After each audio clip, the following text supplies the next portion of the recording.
In the Aztec worldview, creation wasn't a simple, let there be light kind of moment. There was no single spark, no neat separation of land and sky or life emerging in a well-ordered, peaceful fashion. No, Aztec creation was a tale of cycles. One world born only to be broken apart, washed away or burned down, all so another could take its place. And at the heart of this cycle were the gods, powerful beings who didn't always agree, who felt deeply, and who were as capable of love and loyalty as they were of jealousy and fury. The Aztecs saw these cycles as the universe's rhythm, the way things were meant to unfold. Nothing in life was permanent, but that didn't mean it was without value. Creation itself was fragile, kept alive by the gods' sacrifices and eventually by the offerings of humanity itself. People weren't just passive observers in this cosmic drama. They played a role too, sustaining the gods as the gods sustained them. But before humanity entered the picture, there was only a vast empty void. This was the beginning, a time when the universe itself was nothing but silence and potential. What would come next was a dance of light and darkness, love and vengeance, with each god's passions and motives leaving a mark on creation. And at the very start of it all was Ometeotl, a figure both mysterious and monumental who set everything in motion. In the beginning there was only the void. Picture an endless sea of darkness, silent, undisturbed, stretching forever in every direction. No land, no light, no sound, just a vast, unbroken stillness. But within this nothingness existed something, or rather someone, Ometeotl, the god of duality, embodying all opposites within themselves. Ometeotl wasn't like the other gods who would come later. They were neither fully male nor female, neither fully light nor dark, yet they held both. They were, in a sense, the first contradiction, a single being containing everything and nothing, creation and destruction, all wrapped up into one. For ages, if time could even exist in this endless stillness, Ometeotl's presence was powerful, but quiet. They were like a cosmic seed, perfectly balanced, holding within them the potential for everything that could be, yet still and solitary. But Ometeotl's balance was not without its complexities. In many stories, Ometeotl is also understood as a divine pair, Ometeotl, the Lord of Duality, and Ometeotl, the Lady of Duality. This divine pair represents the masculine and feminine aspects within Ometeotl, each one an extension of the other. Together, they exist as two faces of the same god, a singular being expressed in two forms, each a counterpart to the other. This dual nature of Ometeotl is what set them apart as the origin of all things. Ometeotl embodies strength, assertiveness, and order, while Ometeotl brings nurturing, receptiveness, and the subtle power of creation. Together they balance one another perfectly, a cosmic harmony that perhaps could have remained forever. But after eons of this quiet equilibrium, Ometeotl, or perhaps the combined force of Ometeotl and Ometeotl, sensed something missing in the stillness around them. The darkness felt stagnant, like a lake with no wind, and they felt an urge to create something new, something dynamic, something alive. In an act of pure will, Ometeotl, as both Ometeotl and Ometeotl, split themselves, releasing pieces of their essence into the void to bring forth the first gods. This was a sacrifice, but also an act of love, a way of sharing their existence with others. From within themselves, they created 4 children, each one embodying a different element and aspect of existence. These 4 deities carried within them a piece of Ometeotl's dual nature, yet each bore a unique spark that was distinctly their own. With Ometeotl's sacrifice, the stillness of the void cracked open, and from it emerged 4 powerful gods. Each one was an embodiment of a unique force, a specific thread of existence that had its own purpose and drive. They weren't just copies of Ometeotl. They were individuals with personalities, ambitions, and even flaws. These first gods, Tezcatlipoca, Quetzalcoatl, Huitzilopochtli, and Xipe Totec, were like 4 siblings, but possessed vastly different identities. Tezcatlipoca was the first to step forward. Known as the Smoking Mirror, he was a god of darkness, night, and fate. He carried a jagged kind of power, mysterious and a little wild, with the ability to see deep into the hidden parts of the world. He wasn't just a creator, but a force of destiny, shaping the universe according to his own visions. There was something in Tezcatlipoca that didn't like to be tamed, a side of him that seemed to thrive in chaos, perhaps a reflection of the void from which he was born. Then came Quetzalcoatl, the feathered serpent god of wind and wisdom. Unlike his brother, Quetzalcoatl was a nurturing presence, calm but strong, filled with compassion and a love for knowledge. His power was like a breath of fresh air, literally and figuratively. He represented wind, movement, and the ever-changing nature of life itself. Quetzalcoatl saw the world as something that could be shaped with balance and care, a place where light and life could flourish if nurtured correctly.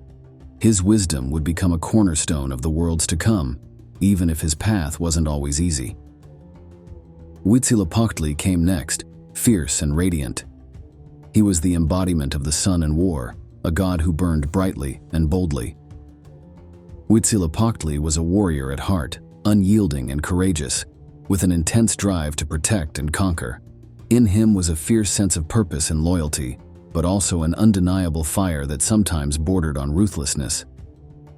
Huitzilopochtli didn't just want to see the world thrive, he wanted it to stand strong, ready to face whatever came its way.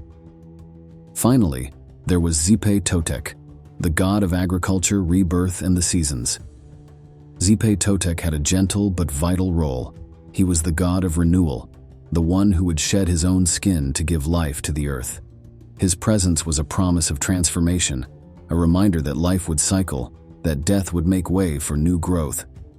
If Huitzilopochtli was the fierce blaze of summer, Ometeotl was the soft, steady cycle of spring, ensuring the world could continually renew itself.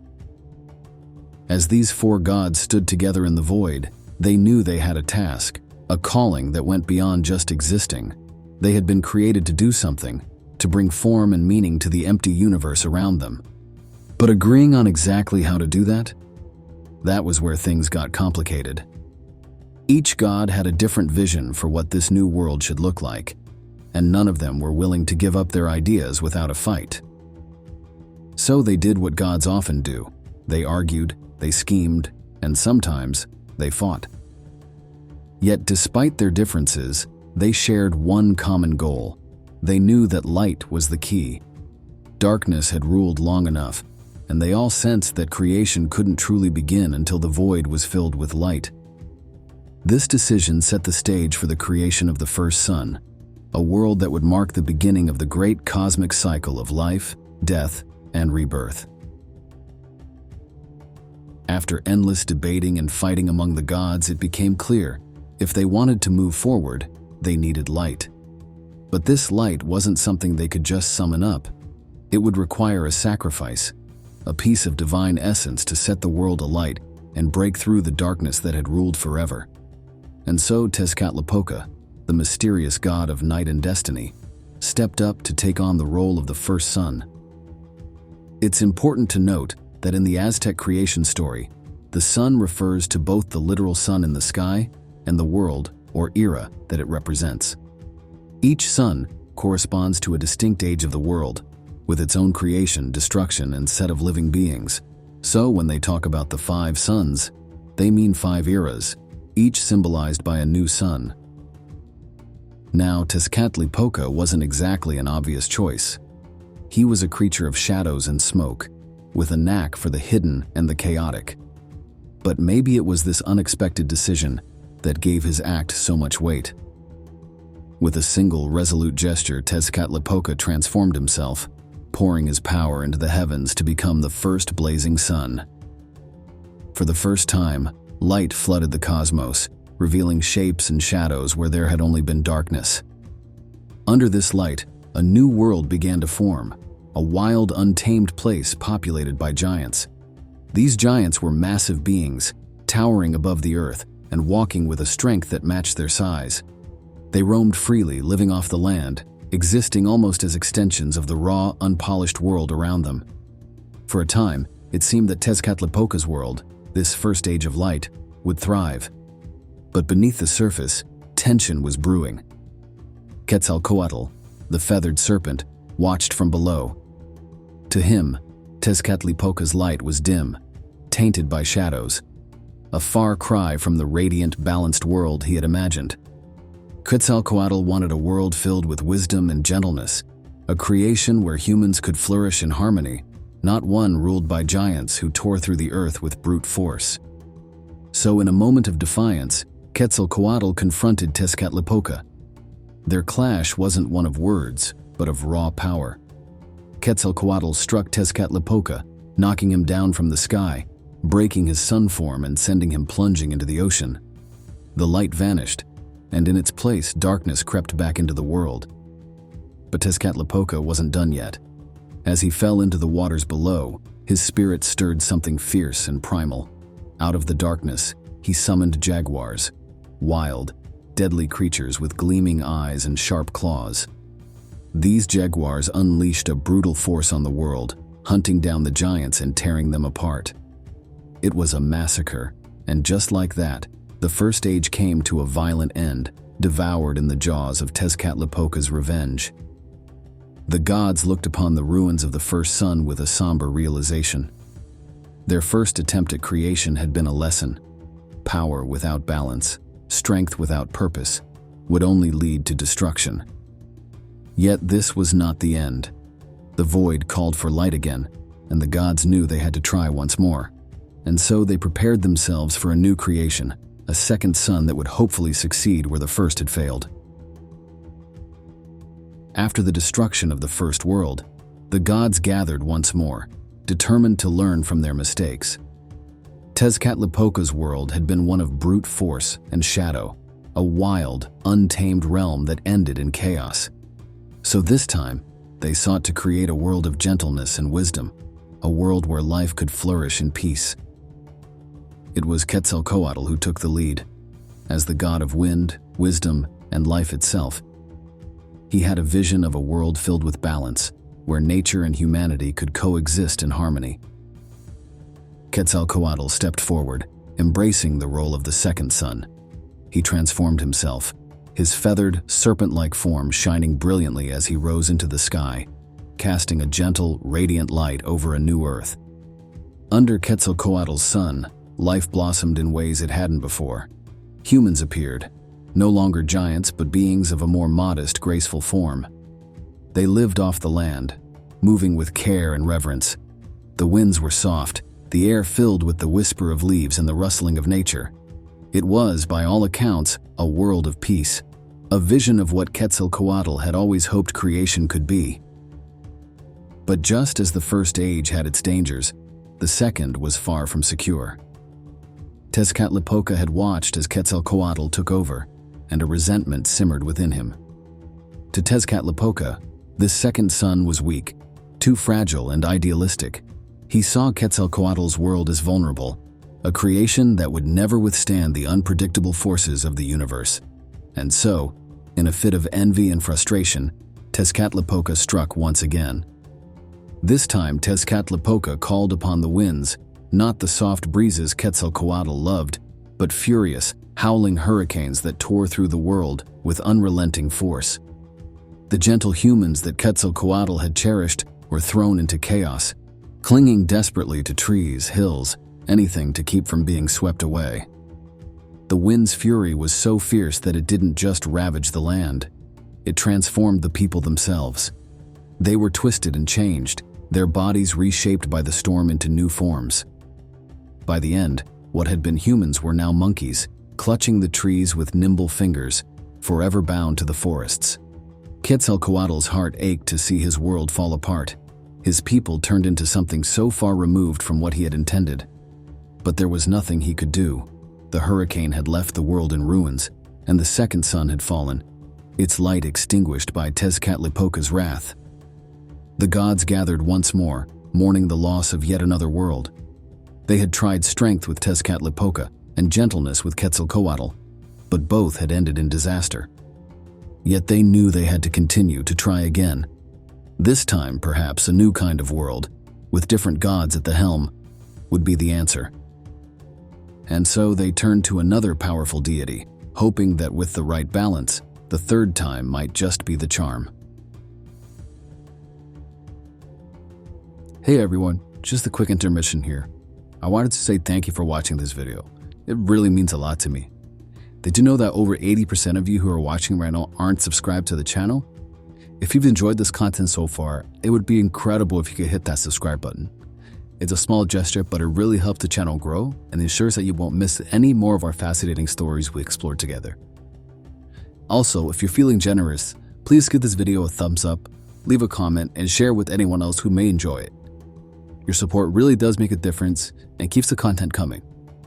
Thanks again, and let's get back to the story.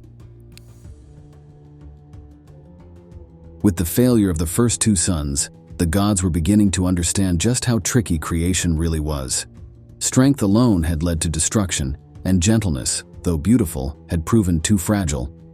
So, for this third attempt, the gods decided to try something different, something grounded, steady, and nourishing. They turned to Tlaloc, the god of rain and fertility, to take on the role of the third sun. You see, during the existence of the first and second suns, the gods did not just sit idly by. A multitude of gods were created during this time, and Tlaloc was no exception. Depending on the source, he was either the son of the first four gods, or of Quetzalcoatl and Huitzilopochtli. Tlaloc was a powerful figure, revered for his ability to bring life to the land. Where Quetzalcoatl had symbolized wisdom and balance, Tlaloc embodied abundance. As he rose to the sky as the new sun, his light brought with it rain, filling rivers, lakes, and forests, and nourishing every inch of earth. Under Tlaloc's care, the world bloomed with new life, and humans flourished, cultivating crops, hunting, and building homes. This was a time of plenty, a golden age where the land itself seemed to sing with life. People revered Tlaloc, not only for his strength but for the life-giving rains he sent. Under his rule, the world felt stable, something close to the ideal the gods had been searching for. But while this world was lush and fruitful, it was also bound to Tlaloc's emotions, and therein lay its vulnerability. Tlaloc's happiness and peace were shattered when Tezcatlipoca decided to interfere. Tezcatlipoca coveted something dear to Tlaloc, Xochiquetzal, the goddess of flowers, beauty, and love. She was Tlaloc's beloved, his constant companion, and her presence brought joy to his heart. But Tezcatlipoca, perhaps out of jealousy or simply a desire to disrupt the new world, stole Xochiquetzal away, taking her from Tlaloc and leaving him heartbroken. In his grief, Tlaloc's nature turned inward. The rains that had once blessed the earth dried up as his sorrow grew. The rivers thinned, crops withered, and the land itself began to crack under the harsh light of his unrelenting sun. Tlaloc's heartache spread to the world, causing drought and famine, and humanity began to suffer under the weight of this barren new reality. The gods grew worried, fearing yet another collapse. They tried to comfort Tlaloc, but his loss was too deep, his rage and sorrow too consuming. Finally, in a moment of anguish, he unleashed his fury upon the world. The skies opened, but instead of nourishing rain, fiery hail rained down from above. Flames and burning stones fell from the sky, setting the earth ablaze in a deadly storm. What life remained was scorched, and the people who had once thrived in Tlaloc's world were reduced to ashes. And so the third sun came to an end in a cataclysm of fire. The world was left desolate, another attempt at creation that had failed to withstand the forces of emotion and tragedy. But even after this fiery end, the gods knew that they couldn't give up. The universe still called for life, it still needed light, and the gods would try again one more time. With renewed determination, the gods turned to another of their own, hoping this fourth sun might finally bring the stability they longed for. By this point, the gods were beginning to feel the weight of their failed creations. 3 worlds had come and gone, each destroyed in a dramatic collapse, taking with it the hopes of lasting peace. This time, the gods wanted to create a world with true harmony, something that could withstand both joy and sorrow.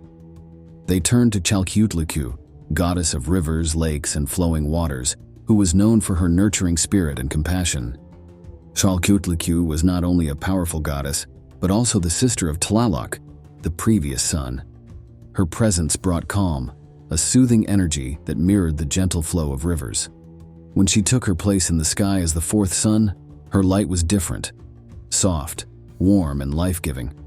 Under her reign, the earth was lush and beautiful, with rivers flowing freely, lakes shimmering, and plants thriving. People once again found peace, able to live off the bounty of the land in this world of gentle abundance. Chalkutliku didn't just rule over this world, she loved it.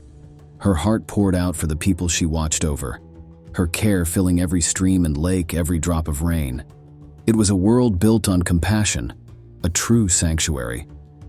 For a while, it seemed like the gods might have finally found the answer.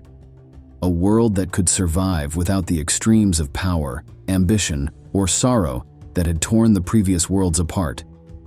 But even in this paradise, trouble managed to find its way. Tezcatlipoca, relentless in his pursuit of chaos, couldn't leave this world untouched. He looked upon Chalkutliku's creation with a critical eye, perhaps resentful of its beauty, or maybe just unable to let peace exist without interference. And so, he planted seeds of doubt. Tezcatlipoca accused Chalkutliku of being insincere, suggesting that her love for humanity was a facade, a manipulative act to win favor and admiration. To him, her gentle, giving nature was a weakness, something that couldn't be genuine. He claimed that her compassion wasn't real, that her devotion was nothing but a mask she wore. These accusations pierced Chalkutliku deeply. She was a goddess of flowing waters, but also of emotion, and Tezcatlipoca's words hit her heart like stones sinking to the bottom of a lake. Distraught and hurt, Chalkutliku's spirit began to crumble. She couldn't shake the feeling of betrayal, of being misunderstood, and in her sorrow, her tears began to fall. But these weren't ordinary tears. Chalkutliku's grief was so profound that her tears poured down in torrents, flooding the world. Rivers overflowed, lakes swelled, and the seas rose higher and higher until they consumed the land itself. People tried to escape, scrambling to reach higher ground, but the waters were relentless. Slowly, they began to change, transformed by the overwhelming force of the flood. Humans turned into fish, becoming part of the waters that had overtaken the land. In the end, the world was submerged, drowned by Chalkutliku's sorrow, and the fourth sun faded from the sky, leaving yet another empty, dark void in its place. The gods had lost yet another attempt, and the failure weighed heavy on them. But even after this, they couldn't abandon their purpose. They knew that they had one last chance to create something that might endure. With a final, determined effort, the gods resolved to gather once more, hoping that their fifth son would be the one to bring a lasting world, a world that could survive the test of time and the turbulent nature of creation. After 4 worlds, each one brought to ruin, the gods found themselves at a crossroads. They had tried power, gentleness, abundance, and compassion, but each creation had fallen apart, undone by ambition, sorrow, or sheer catastrophe. Yet despite the heartache of those past failures, the gods weren't ready to give up. They were bound by their purpose to keep trying, to create a world that could endure. This time, the gods decided they would go to Teotihuacan, the ancient city of the gods, to plan their final creation. Here, in this sacred place, they gathered in solemn silence, knowing this would be their last chance. They realized that for this fifth son to truly succeed, they couldn't rely on a single god's power or temperament. This world would require a sacrifice so profound that it would be a shared act, a commitment from all of them. The gods needed a volunteer, someone who would become the fifth son, the enduring light of the new world. 2 gods stepped forward, Tezcatli and Nanahuatzin. Tezcatli was a proud god, known for his wealth and beauty. He was strong, radiant, and seemed an obvious choice. But standing beside him was Nanahuatzin, a humble, modest god with a scarred face and a sickly frame. Nanahuatzin was not the kind of god one might expect to take on such a mighty role, but he had a brave heart, one that was willing to give everything for the world. The gods prepared a grand bonfire for the ritual. Ometeotl was meant to go first, to leap into the flames and become the fifth sun. But when he approached the roaring fire, his pride turned to fear, and he hesitated, stepping back. He tried again and again, but each time he faltered, unable to make the final leap. Then, without a second thought, Ometeotl stepped forward. Despite his humble nature and weak appearance, he was unshaken. In one swift, determined movement, Ometeotl threw himself into the flames, sacrificing himself without hesitation. His spirit ignited, transforming into a blazing sun that rose into the sky, casting light over the world. Ometeotl, ashamed of his hesitation, finally jumped in as well, becoming a second light. But because of his pride and reluctance, he didn't become a second sun.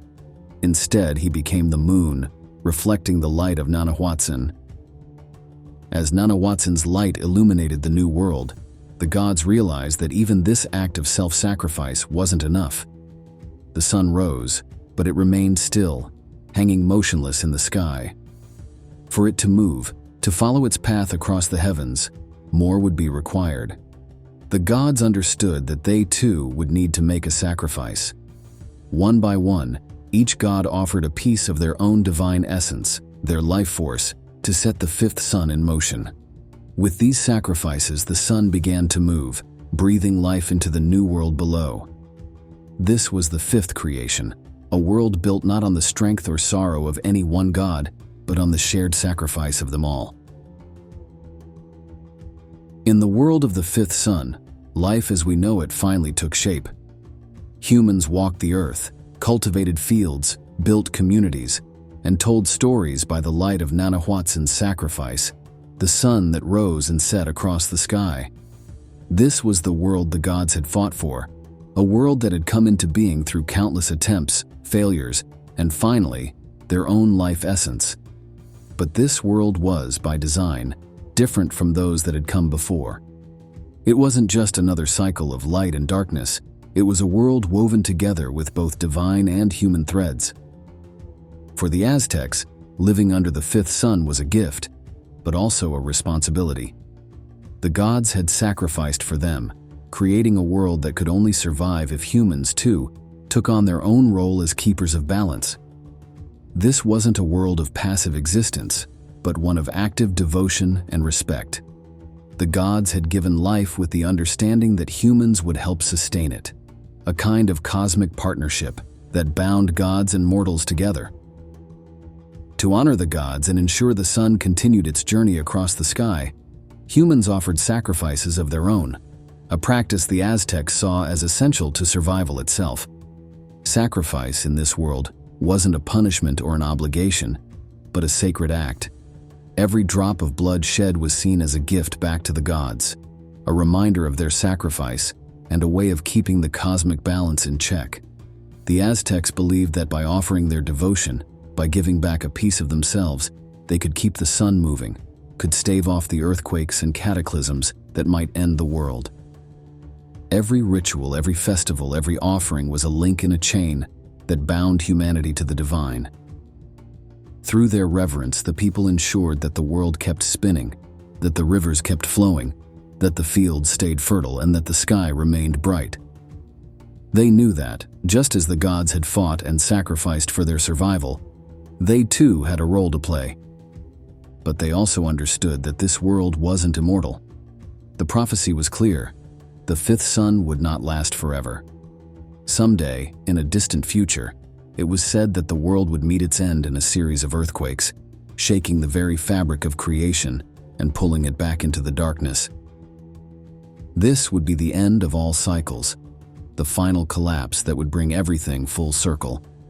And while no one knew exactly when or how this end would come, the Aztecs saw each day as a victory, each sunrise as a sign that they had, for another day, fulfilled their duty. So here we are, living under the fifth sun, a world that exists on the delicate balance of creation and destruction. It's a world built on both divine power and human devotion, where survival depends on a partnership that began ages ago, in a darkness broken by the light of sacrifice. Their story of the 5 suns wasn't just about gods and cosmic cycles. It was a way to understand life's ups and downs, how everything, even the world itself, could be reborn from chaos. Each era, each sun, ended in catastrophe, a poetic way for the Aztecs to make sense of the natural disasters and mass extinctions their ancestors likely experienced. These violent ends, the floods, earthquakes, famines, weren't just tales of doom. They were their way of explaining how the world, time and again, could be shattered, only to start fresh. Maybe their ancestors had even recorded these events, passing down memories of nature's wrath and resilience. To the Aztecs, each new world rising from the ashes wasn't just a myth. It was a reflection of the cycle of destruction and rebirth they saw all around them, a reminder that every end held the seeds of a new beginning. Through this myth, they found resilience. For them, every sunrise symbolized renewal, the chance to live with gratitude and respect for the gods' sacrifices. So, as long as the sun rose, there was a promise of hope, a way to keep the cycle going and make each day part of a grand, ongoing story of creation and survival.